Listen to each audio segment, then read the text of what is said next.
William Swenson, who recently was awarded the Congressional Medal of Honor for his actions on September 8th, 2009.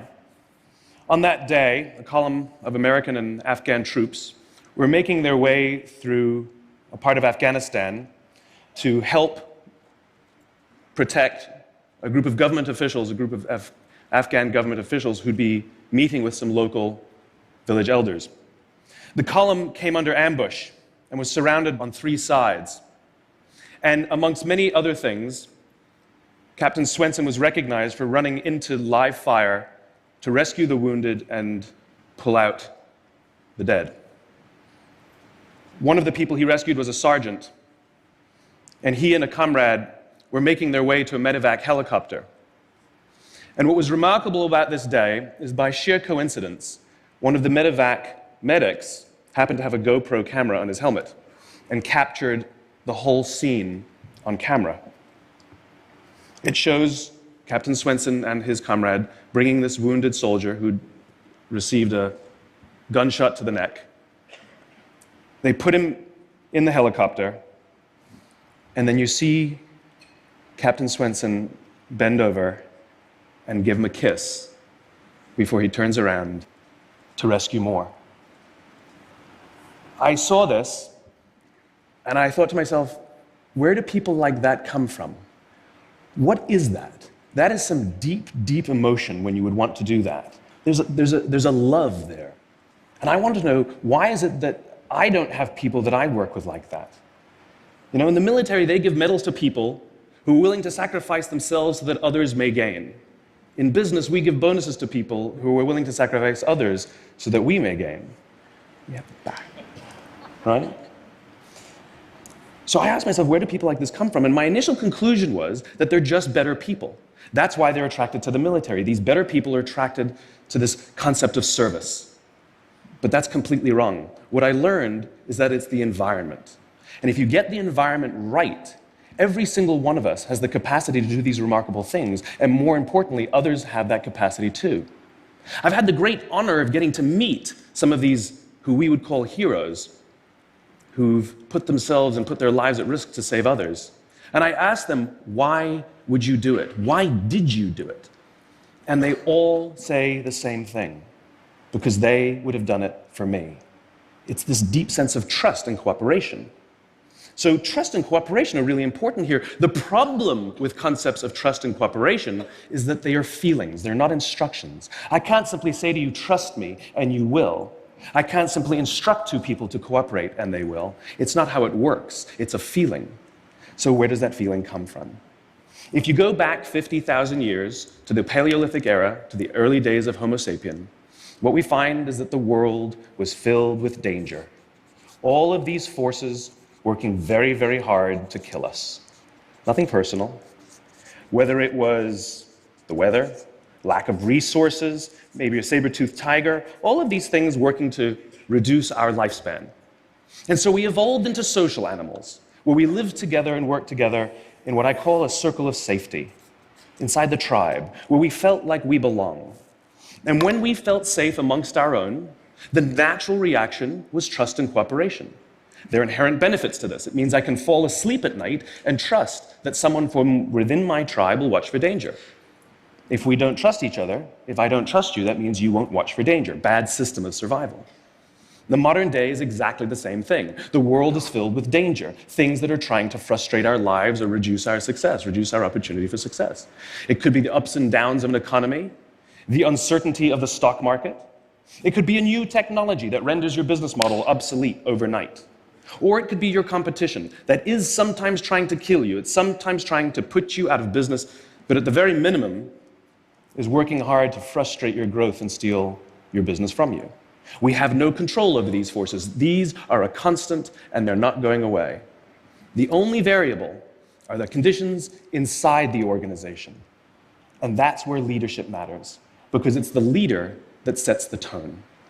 When a leader makes the choice to put the safety and lives of the people inside the organization first, to sacrifice their comforts and sacrifice the tangible results so that the people remain and feel safe and feel like they belong, remarkable things happen.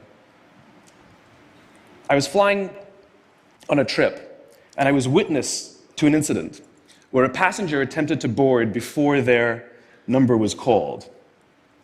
And I watched the gate agent treat this man like he had broken the law, like a criminal. He was yelled at for attempting to board one group too soon. So I said something. I said, why do you have to treat us like cattle? Why can't you treat us like human beings? And this is exactly what she said to me. She said, "Sir, if I don't follow the rules, I could get in trouble or lose my job." All she was telling me is that she doesn't feel safe. All she was telling me is that she doesn't trust her leaders. The reason we like flying Southwest Airlines is not because they necessarily hire better people, it's because they don't fear their leaders. You see, if the conditions are wrong, we're forced to expend our own time and energy to protect ourselves from each other. And that inherently weakens the organization. When we feel safe inside the organization, we will naturally combine our talents and our strengths and work tirelessly to face the dangers outside and seize the opportunities. The closest analogy I can give to what a great leader is like being a parent. If you think about what being a great parent is, what do you want? What makes a great parent? We want to give our child opportunities, education, discipline them when necessary, all so that they can grow up and achieve more than we could for ourselves. Great leaders want exactly the same thing. They want to provide their people opportunity, education, discipline when necessary, build their self-confidence, give them the opportunity to try and fail, all so that they could achieve more than we could ever imagine for ourselves. Charlie Kim, who's the CEO of a company called NextJump in New York City, a tech company, he makes the point that if you had hard times in your family, would you ever consider laying off one of your children? We would never do it. Then why do we consider laying off people inside our organization? Charlie implemented a policy of lifetime employment. If you get a job at NextJump, you cannot get fired for performance issues. In fact, if you have issues, they will coach you and they will give you support, just like we would with one of our children who happens to come home with a C from school. It's the complete opposite. This is the reason so many people have such a visceral hatred, sort of anger at some of these banking CEOs with their disproportionate salaries and bonus structures. It's not the numbers. It's that they have violated the very definition of leadership. They have violated this deep-seated social contract.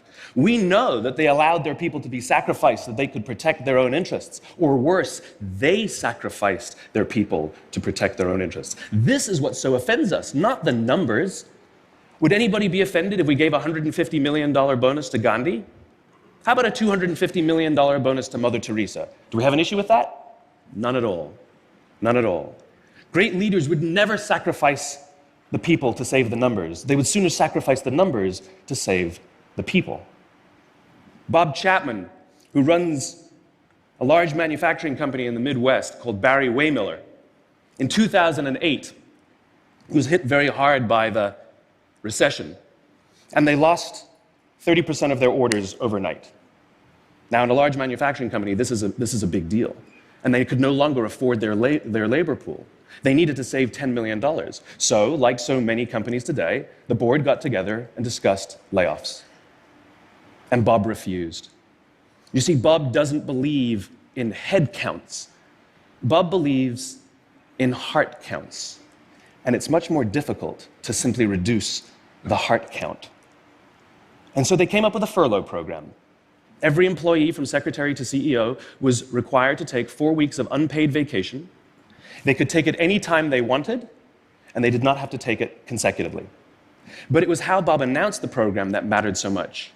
He said, "It's better that we should all suffer a little than any of us should have to suffer a lot." And morale went up. They saved $20 million. And most importantly, as would be expected, when the people feel safe and protected by the leadership in the organization, the natural reaction is to trust and cooperate. And quite spontaneously, nobody expected, people started trading with each other. Those who could afford it more would trade with those who could afford it less. People would take 5 weeks so that somebody else only had to take 3. Leadership is a choice. It is not a rank. I know many people at the senior-most levels of organizations who are absolutely not leaders. They are authorities, and we do what they say because they have authority over us, but we would not follow them. And I know many people who are at the bottoms of organizations, who have no authority, and they are absolutely leaders. And this is because they have chosen to look after the person to the left of them, and they have chosen to look after the person to the right of them. This is what a leader is. I heard a story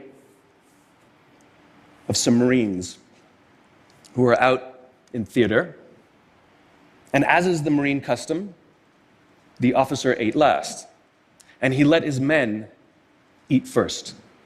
And when they were done, there was no food left for him. And when they went back out in the field, his men brought him some of their food so that he may eat. Because that's what happens. We call them leaders because they go first. We call them leaders because they take the risk before anybody else does. We call them leaders because they will choose to sacrifice so that their people may be safe and protected, and so their people may gain. And when we do, the natural response is that our people will sacrifice for us. They will give us their blood and sweat and tears to see that their leader's vision comes to life. And when we ask them, why would you do that? Why would you give your blood and sweat and tears for that person? They all say the same thing. Because they would have done it for me. And isn't that the organization we would all like to work in?